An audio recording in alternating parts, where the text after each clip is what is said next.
kabig mata, andito na naman tayo sa aking Big Mata Vlog. Ito, ipapakilala ko sa inyo ang aking alagang si Kulod.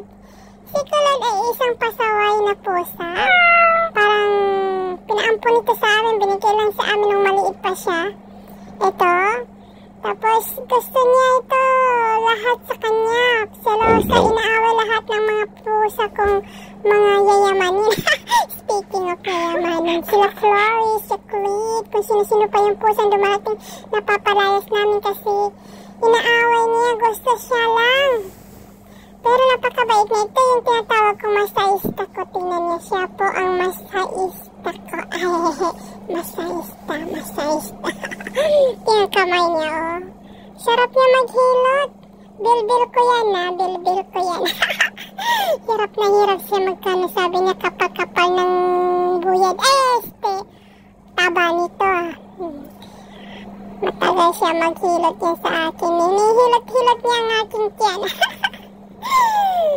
Masipag talaga si Kulod yan, kaya kahit pangit na yung pusa na yan, talagang love na love namin yan. Tinama, sabi niya napagod daw siya. Nililinis na yung kamay niya, napagod daw sa kakahilot sa akin. Hi, Kulodi. Ayun, sabi ko, okay ka lang? Okay ka lang, Kulodi?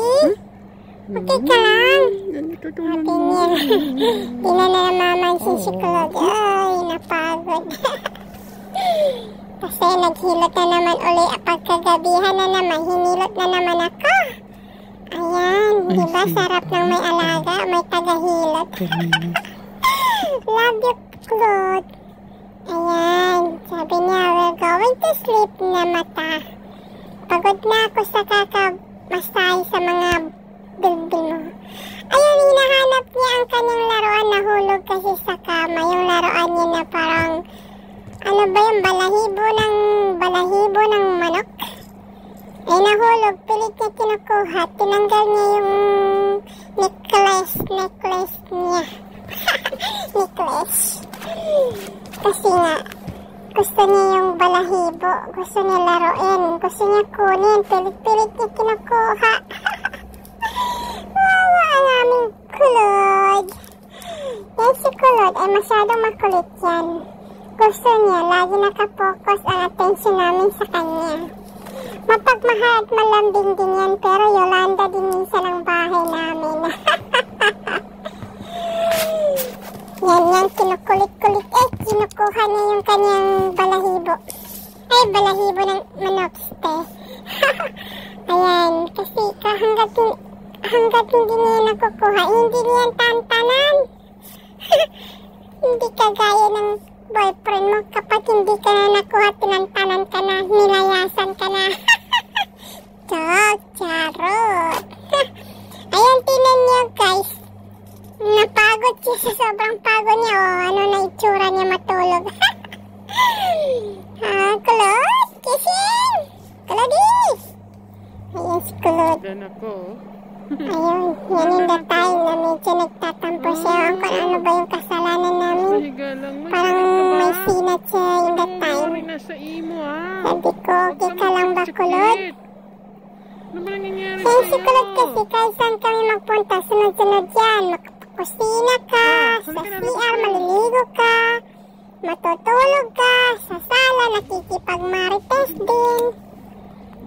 Ayan siya.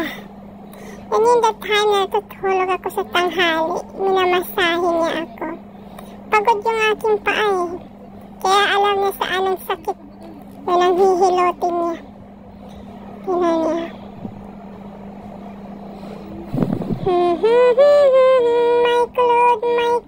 My Kulod, Kulodi. Maingay daw sa kabila.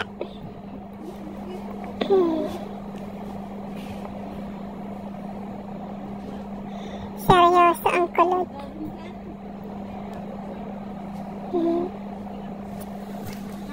Sabi na ingay-ingay niya dyan. Naghihilot ako dito. Nadidistract ako. Yes, hindi pa ako tulog kasi nagpapahilot ako kay Kulod. Kulod.